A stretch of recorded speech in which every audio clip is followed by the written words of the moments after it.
Welcome to Proclaim, a presentation of the Catholic Diocese of Alexandria.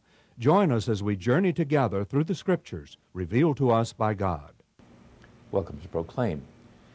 Now that the crowd has been fed, the fragments have been gathered, we're told the reaction of those who were involved with this sign.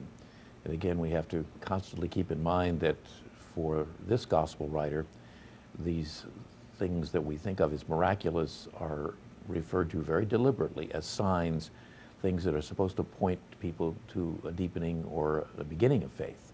And yet we see from this episode, as from others, that that's not always the way that the people interpret them.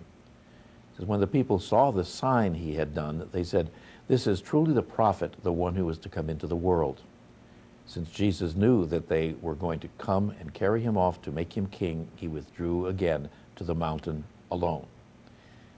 The prophet that seems to be clearly referred to is the one that Moses said would be one like him that would come to the people.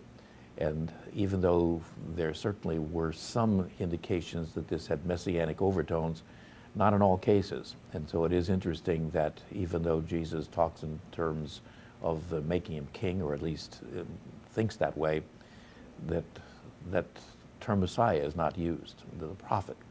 And so, yes, the sign seems to have had some effect, but we'll see very quickly when we get to the conclusion of the story that the sign isn't understood at all, and Jesus points that out to them. Notice that he goes alone, even without his disciples. This program was brought to you by Antoon Enterprises.